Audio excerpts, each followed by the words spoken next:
किसी गांव में एक व्यक्ति रहता है। उसे प्रकृति बहुत अच्छी लगती है। वह प्रकृति प्रेमी होता है। इसीलिए संध्या होते ही वह अपने गांव के पहाड़ों पर सैर के लिए जाता है और वहां प्रकृति के दर्शन करता है। एक दिन की बात है कि जैसे ही वह अपने घर से निकलता है तभी पीछे से आवाज आती है। वह पलट कर देखता है तो उसका पुत्र होता है जो महज 5 वर्ष का होता है। वह जिद करने लगता है कि पिताजी, मैं भी आपके साथ में पहाड़ों की सैर पर जाऊंगा। पिता उसे समझाता है कि जिस स्थान पे मैं जा रहा हूँ वह अति दुर्गम स्थान है और तुम वहां चलने लायक नहीं हो। परंतु उसकी जिद के आगे पिता की एक भी नहीं चलती है। वह उनके साथ में चलता है। पुत्र बड़ा खुश होता है क्योंकि उसने पहाड़ों को नजदीक से पहली बार देखा होता है। एक तरफ पहाड़ रहते हैं और दूसरी तरफ खाई रहती है। अभी वह प्रकृति के दर्शन कर ही रहा होता है, तभी सामने एक पत्थर रखा होता है। वह ध्यान नहीं देता है और पुत्र है उस पत्थर से टकरा जाता है। पुत्र को गुस्सा आता है और वह उस पत्थर को देखकर कहता है कि मैं तुम्हें नीचे गिरा दूंगा।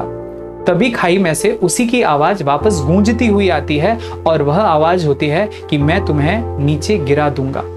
पुत्र डर जाता है क्योंकि उसे अंदाजा नहीं था कि ऐसा कुछ होने वाला है। पिता उसके पास में भागता हुआ आता है और कहता है, क्या हुआ पुत्र? तो पुत्र कहता है कि पिताजी, मुझे कोई नीचे गिराने की बात कर रहा है। पिता सारी बात समझ जाता है और पिता पुत्र को कहता है कि अब जो मैं कहता हूं वह तुम कहो। तुम कहो, मैं तुमसे प्यार करता हूं। पुत्र पत्थर को देखता है और कहता है, मैं तुमसे प्यार करता हूं। तभी वही आवाज गूंजती हुई वापस आती है कि मैं तुम्हें प्यार करता हूं। यह देखकर पुत्र खुश हो जाता है। पिता कहता है कि जो भी तुम यहाँ पर बोलोगे वही गूंजती हुई आवाज में तुम्हें वापस सुनाई देगा। इसी तरीके से दुनिया है। दुनिया में हम जैसा बोलेंगे वैसा ही लोग हमें वापस बोल के दिखाएंगे। अगर हम किसी से बुरा कहेंगे तो लोग हमें बुरा कहेंगे और हम किसी को अच्छा कहेंगे तो लोग भी हमें अच्छा कहेंगे। पुत्र इस बात को समझ जाता है।